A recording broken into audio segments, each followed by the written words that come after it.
là. Là, je m'en vais directement recevoir mon deuxième invité. Il s'agit bien des cordons. Serge qui n'est plus à présenter à cette tranche matinale également. Maître Edon. Bonjour. Bonjour. Je crois que vous êtes des amoureux quand même. Oh oui, bon, on est des amoureux. Mariés. Oui, mariés. Bonne fête à vous. Merci beaucoup. Parce qu'aujourd'hui, nous célébrons la fête des Saint-Valentin. Tout à fait. C'est pour nous les mariés. Hein. C'est pour vous. Exclusivement. Ça, j'aime, exclusivement. C'est pas pour les désordres, non. C'est pas pour les désordres. Non. Vous comprenez donc, il faut voir. Donc, parce qu'aujourd'hui, les lots awa nakangi batu parce que dans le bail ça va se savoir. Tout à fait. Et ça dans la misusu ba boy kotanga makombo. Et ça le quoi ya on a bengi bango pour cordon comprendre ngana bengi ba. Omoni batata mo baza na basimo caméra. Désormais ba komi ba abe domboma abe Jonathan Sinani na abe Fiston et Timbela. Mais na comprendre mais c'est l'abbé Fiston et Timbela. Maman ya mwana aboy kotanga kombo. Yo photo ke de kotuka penda mo se dire pour ça biso. Utaponi yo bota mwana poto yebi ke yo sala VHST. Quel va problème? Aboyi kotanga kombo ya on a bexi ba ko tu ba ko ba messi labe. En tout cas. Ah voilà plus. Donc fête peut fête na bino ba messi labe. Bon taper banzamba désormais malgré ba on a bino te menazo funda bino il s'agit bien de messi labe Domboma, messi labe Jonathan et messi labe Fiston et Timbela. Abbé Fiston. Moi qui beau ça on fait ba paroisse hein. Ba paroisse c'est là. Ade bacle hier to lukele soki aza cardinal to azana. Mais pour y à suivre c'est ça la Saint-Valentin et je m'en vais directement de mettre DG Patrick Mboma donc Patrick Wadio qui est là et lui aussi là-bas ça va se savoir je ne sais pas s'il est à suivre. Alors, Cordon, Fénovi.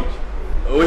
Féchi Nouvelle Vision. Féchi Nouvelle Vision. Oui. Sikoyo, lelo likamboza nini parce que na yoka ki jour wana ko lele kaki makasi. Est-ce que qui c'est solution c'est mon ani ponga na era malamo. Na linga yo pose la direct. Yo banda pena bisiko suki c'est la ki na. Ndeko kigawa. Ndeko. Pourquoi na pangusi pinzoli yango moninga nde na fanda ega libanda kuna na tie liboko na litama nazo kolela kaka tango nyonso nazalaki na yo awa obike yo na ngai sika wato yebi te likambo nyonso eza na niveau do yo na ngai bosoki biso bato tosala suivi toyebi likambo niveau yango ezaleli te bongo sikoyo bato baza na nsima banda tolongwaki na yo to remplir plus de 4 demandes ya audience po tomona ministre. Après audience, Bossali texto. Abi excellence, 3 fois déjà de remplir. Texto ezali. Texto ezali, zelanga mo na otangela o texto na ngai parce que ngai na zalaka na ngai yoka sikao. OK. Réponse c'est qui peut texto? Réponse peut ezali. OK. Texto yango. OK, il y a envoi. Abi bonjour excellence. C'est juste vous informer qu'à 4 reprises la délégation de Fénovi a déjà rempli l'audience pour vous rencontrer. Mais enfin, aujourd'hui nous venons d'en remplir une note. Merci beaucoup et bon service. Serge Mbala, coordonnateur Fénovi. Yoga réponse ba pesingai babi OK. Donc toutes les fois que nous remplissons les audiences et puis au signaler pour que non yoka presso toza yoka malade déjà essayé to kuta na pour entretien toye ba situation on vous dit OK et quand vous repassez parce qu'il ne reçoit que vous remplissez l'audience les mardis on vous reçoit les jeudis vous arrivez là-bas on dit mais OK c'est qu'on nous reçoit les jeudis au komiwana au mukonzi abi mutu pas au mukonzi au voyager au mukonzi boye voilà alors qu'il y a une urgence qui na minute oyo to yebite sika ni toza yango moni ndenge to ya to yena makanisi mususu sana abato ba makanisa mettre donc na uti ko mona lobi na otaka na télévision obi ke nazo kenge la coronavirus hein siko nazo bang tant nazo mona coronavirus nazo mona feti virus hein nazo banga ngona niveau moko na mona kage no kepa okomona feti virus ti okotati ekoti babungu virus et okotati il est beau virus et que mandaka virus ekotati équateur virus ti e panzani ko China munene ouais siko RDC siko pesa munene sous continent mais bandi na na fiche na banyam kamundele na liate siko place wana siko OK tokena na OK wana tango yokaki OK wana ça que ndé c'est pas là non et c'est pas le singa parce que tant ministre a lobby OK c'est-à-dire que azali à mesure ya yamba bino bien que OK wana ezali na OK tout court parce que OK assurance c'est ça OK papa vandi kuna lobby papa ba singa minerval papa lobby OK oyebise ba détail lobby ngana na poser loko papa lobby OK ça dit tu comptes sur papa et tant lobby OK ça te rassure non loko ya mwana lobby na tangu lokoka papa loko la lobby OK ça dit la valider demande na ngai akopesa ngai tant moment ekoki boke boye papa zate on vous dit quoi il est malade la deuxième fois il est parti et quoi signifier OK soit on verra ça plus tard OK, on en parlera. Ce n'est pas ce que ça veut dire. Ce n'est pas ce que ça veut dire. Oh, on a 5 ans qui appellent ça sur place, non. On l'a appelé par téléphone. On lui dit, monsieur le ministre, on a besoin de vous voir, voilà les problèmes, comment ça se présente. Parce que le problème, moi, les a l'autre. Au moins, quand on va baisser les ministres, on va peut-être, oh, ministre, il y a information. Ministre, voilà, ministre, il y a pêché les vailles, qui peut ma femme. On a précisé. Parce que, quand on lobby OK, ça veut dire que biso to CP parce qu'il y a lobby OK, na demande obligé de poser qui. Mais na jour J ko ki to ke ndebo ministre azate. 4 reprises donc yeb sanga isiko. Papa o yazana o l'état tel biso. Alors ba kaka OK sans précision, il y a détail, il y a la réponse na OK wana. Ngana ko photo mituna parce que OK ça veut dire non ou vrai ou faux tout ça. Parce que là il faut photo mituna. Chaque fois tu dis OK, il ne réalise rien. Na lobaki na ngona jour wana. Na lobaki ya oba. Que soki bozo beta ba kokoko zo simba peut-être muta muté mama lamu moko bo pa ko lancer appel na moni siko dire cordon aza ya ko fâcher aluba sa pa musi pinzoli ko siko na lai parce que ko fâcher non siko plan moko na oto bozo lingolo bela ngwa ezani matondo mingi mwana mboka omoni nga na nga prudent tango na remplir audience nyonso na kanga na ba photo yangwana yango mususu yango nyonso ona kitisa kuna na kangaka ba photo po lobi baloba te na téléphone yango wana papa po lobi baloba te ke non o tozoloba eza lokuta tozokokosa makambo ezali na ba date nango to remplissaka ngo ezali na téléphone na ngana ba message na bombaka peut-être ngana romna yango wana ngana za ne mutu pona metangela pona yango wana otanga bandeko ba zela nano po bino ezalaka ko komi peut-être ko komela kiso inde ona bino mo bokuna peut-être donc ça le 4 février 2020 demande d'audience les ministres fiche de demande d'audience numéro Batcheko Touté bon non na moni délégation de Fénovi coordination coordonnateur et puis avenue toi na papa na moni 13h15 air Bopesi excellence ministre de pêche entretien na moni motif entretien kuna épidémie bovine à Féchi yango na zobenga ngo virus oui voilà bana na moni en bena solo nalingaki na la gisobo po batu musu ba ya koloba peut-être c'est de l'acharnement ou bien ndenge nini batu ba lingi nini tete ndeko na ngai on a épuisé toutes les voies la solution à Likambo et à Bangombe. On a commencé par les ministres. Ça n'a pas été. On est allé, après les ministres, les dossiers ont été traités en conseil des ministres. Le chef de l'État a donné des directives. Ça n'a pas été. Nous avons... Pour l'épidémie. Pour l'épidémie. Tobite lokole umeli maloba mukonzi mboka esenye totambola makolo. Tobeti makolo marche banda gare centrale wa kino et pas ya chef du gouvernement. Tobi papa yonde mukonzi. Wala botambola na sa moi makasi. Na sa moi makasi. Ba image ezali po ba caprice ya technique ya mwana. Toza na ngoni nyonso na sur place. Ba siffler ba piolo le beta awa. Tokomi kuna pe premier ministre yambi biso abi en tout cas bozami bali. Azui pe memo na biso abi nazo ko benga ba ngana za technicien te. Et là, mercredi, jeudi, à Yambi ministre, séance à travail. Et séance à travail, ça aboutit à quoi? On ne sait pas. Il n'y a pas eu une communication jusqu'à présent. Il y a un moment, donc, il n'y a pas ministre. Donc, il n'y a pas le premier ministre. Donc, j'ai dit le 27 août. biso tozokende na cité de l'Union africaine et pas yaye tata mokonzi ya ekolo muto atretaki likambo na conseil des ministres po amona ke bato ya azotiela motema ntango ozoloba cité union africaine amonde oboke ya Addis Abeba te papa awa na monga mokonzi mboka azalaka présidence voilà tozokende pa ya président de la République son excellence Etienne Tshisekedi Tshilombo ya alobaki 2020 eza année de l'action. OK. Action pe biso tongi to mona na ngombe eza oyo. Lokola bambula eleki 2019 épidémie ba identifier yango te yebani kombote. Coronavirus yebani Ebola yebani mais oyo ya biso esa ya bambula bibale yango yo bo ezanga kombo. Fetivirus. Osiko soki malade ezangi kombo ba opesa lango kisini. Nde tolobi année de l'action. Ça ne concerne pas seulement Bandeko ya Feshi, ni moi ya Kwango, ni moi ya Grand Bandundu, mais ça concerne tout le monde. Nous allons mobiliser la société civile dans sa diversité. Oui. Nous allons saisir les responsables, il y a des structures, il y a des jeunes, Tokokomela Bango officiellement. On va aussi écrire au gouverneur de la ville, dans l'instance Tokokoma. Tokokene na biso kaka wana biso nyonso bato baliaka musuni balingaka tige balingaka ngombe biso nyonso tokokende kuna epa ya mukolo seke mikolo mo eto lia tige ezate on va tout on ndenge nini tige olia ndenge nini ba mourele ma plein tige olia ndenge nini olia ngotelelo peut-être que ba juro yo akolia na yelo oyo lobaki oyo importer wana oyo umela na malili wana kolia na ye mais oyo ezaka penza oyo yoki na munoko make na zolia musuni. En tout cas, voilà. Voilà. Le jeudi 27 février, biso nyonso tokozalande kuna tokolongwana biso te. Lokola la conseil des ministres kozala lisusu vendredi.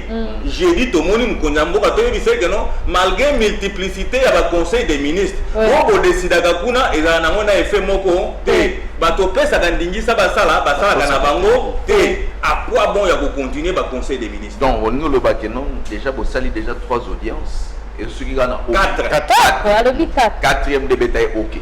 Mi balé bété OK, troisième OK. Et il faut tomber que jeudi ou ya yambaka ezaki férié na janvier na tout le code à jeudi eza férié. Est-ce que togo oyebisinga etokutana mercredi ou bien vendredi akomi kaka OK. Alors nanga moko ekomi kwa sujet dissertation na komi na raisonner solution ezalaka te tilelo wana yozo sekanga nazolela. Je vous dis, je sais ce que je dis, je connais chez moi et que nous ne vivons que de ces vaches là. Alors c'est pas dit que le roi dans un bureau climatisé qu'il faut tobosa na côté biso to uta ko tobosa na richesse ya biso wana. Non, c'est pas sérieux. Sikoto ebite to lobana munoko nini na kichwa toto yo kana na ibisa bande kuna biso lokola yo pesa nga makati bande kuna biso batana ba diaspora basengi na nga bi cordon toza na posa kende kostu n'est pas ministre soki be champion ba prélevaki o l'état bimisela ki frais d'émission ezali ba pesa bino botinde la biso to yi ba laboratoire ya kitoko yo solo bakike oyo kuta liboso kuta mona te sikoyo banda basala na échantillon kuta botinda nene mais yango na la papa zala noka clair hein yebisaka ba biasa geno na échantillon ezati donc bino kote kuna bosala kaka mo effort bo betaka ata chita ciment pour faire vite. Et ce qui est nos vies. Non, Fetivirus et bon maté. Parce que si on encore par il doit faire virus et quand si et que ceux qui va béguer le virus et quand si partout côté pour qu'il mobimba. Donc tous on déjà pour coronavirus et soya. Hein? Pour na monde qui congolais dans Facebook personne. À la tape non dire. Ah c'est protégé. D'ailleurs ici obi astronaute ko ba ko ça. Ya obi Gana yawa coronavirus kazado bon si on bien ozo ka kototo lata ole ezaka nukuna musiki ezaka nwa ole kika malukozo koto ezawana tango ko yinda wa o balobaki ti tango zana mukie basi dala cordon bosunga bobenga pena ba pokote kuna bazana nango bakoya okomona kaka Fetivirus et aussi là. Mais si on dit là père wana oza susu OK. Nazo bisa yo ke nanga wana espoir ezali li susuté. Et puis na si chaque fois na ya kana ibisa bino ke bato otozotalela po babongisa makambo oyebi ke baza bato ya coin wana. Le problème coûte ça coûte non. Le problème c'est que non, il faut une solution rapide parce que ça le rôle bobi boké mon papa yemoko voilà. C'est que papa kataka likamango makambo esila poto yoga la sona Kinshasa wa dernier coup de sifflet zara likolo. Le solina kala bazao la maman côté la biso makambo maman papa siko awa pesusu papa kotaka likambo po déjà côté kuna na c'est ma plein. Alors na éviter. Qu'est-ce que nous allons dire en un mot par rapport à Fétivirus? Et là, on a enseigné pour le bas, et ça, déjà. L'État est responsable anticipe pas l'événement. Oui. Il ne faudra pas, et ça, le coup, attendre makambo ekoyaka. Au lieu d'anticiper, pour calmer, pour ligner, ekoyasi. Maintenant, la promo ne par la police au monde. L'État dépense beaucoup d'argent. Ma gaz lacrymogène, ma munitions, on a beaucoup d'argent. Alors que ceux qui vont anticiper l'événement, bon, on a un auto pour un budget, pour la gratuité enseignement, ni évoluer. Même chose pour la likambo. Tout ça, la liboulou manzenglet des amoukiers, au ticket, on va pas comme monnaie comme ça, et au côté sambongo ebélé. Ou sambongo ebélé parce que biso va se retrouver. Non. Cette histoire de l'épidémie bovine, na niveau où ils allaient, l'État il faut s'impliquer. T'as la mobilisation est pour le coronavirus. Mobilisation est parce que c'est un danger. Donc moyen exact. Maintenant il y a un autre senga na mukonzi mboka total iso mutu musute mukonzi mboka yende mutazwa ki ordonnance anomaki batuana nyonso tu. Tata mukonzi ya ekolo totaleli batuana nyonso tozi na biso ate ya no mokote yango tozonge pai na toko yate pai na ndaku tata soki solution exacte so pe tokolala ka wana tolala to solution e pa na yo mona voilà wana na ondima ye na posa ya solution to ça la posa solution de bonangai oui il pas à homme du terrain a ko beta pesi sukuna na système so abeteka casquette jean na paf avre ki non bike elo wana to sepena banda feshe za feshe mukomsu botuna ngaka feshe ngo ezalaka banda kala obie tangu fenovie banda feshe za feshe tilelo territoire wana ata mukonzi ya ekolo moko ni ata deja ya qui penza ya kita akinzela ni akoya e bon na zongo akota grand bandundu ya lobaki ki akosala voyage na ya liboso na grand bandundu akosepela kitana na feshi kuna amona o ezoleka sima na ngona yeko kita bakikwite kenge père na ça quinoa ayebi batinel ayebi gauche droite moi je pense que côté la mukonzi mboka za malamu parce que c'est lui la plus haute autorité ya biso tourner devant na Congo. Mais le vrai problème c'est que yi pour nini azwaki bato ativana. C'est pour régler un petit problème oh jamais au comme pas naé. Comment est-ce que vous ne pouvez pas vous sentir responsable du Kambapé sur la tâche ko beta suma non on a OK c'est le bas ministre. En fait ça m'a dit yebi na août ce qui na août non ba normaki ba ministre. On sort ce qui OK.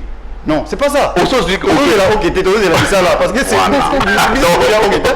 donc voilà, vraiment, nous sommes pratiquement arrivés à la fin. Donc j'ose croire que non. Nouvelle de Seokani, Nazasi Bokende, pendant Ndenge pour les papiers, PRP, à Moussala quand même quelque. Moi je crois. Prochainement, Nassir, jour où on attend au Roya, on a fait un veste. On a dit que non, et au Simba. Bon, on a eu au Simba. Ngai nayebi ke bitumba ono so bundango elongo na Africa TV abundela ka bangombe ya fish pe population congolaise même il y a grand bande mais ce qui fait vite chez et il y a petit virus et sili to les cabri à suivre. C'est la fin de cette émission. Donc merci merci à la grande équipe les abbés merci à monsieur l'abbé. Merci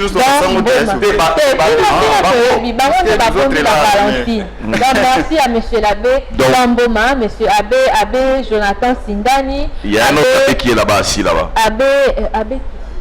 Abbé Kiré. Abbé Christian Kalemaye Pabombi Valentine. Abbé Fiston et Timbela. Monsieur l'abbé, mes respects, le col Bombi Mama Valentine.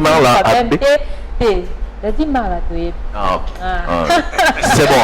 Merci à Montréal, Soso Pembe Pembe, merci à Fia Lingela, merci à Mens Marron aussi. À toi également, merci également Corlo, merci, et bonnes choses à vous. Et bon suite de programme et bon début de week-end, bonne fête à tous les Valentins, au revoir à vous. Merci.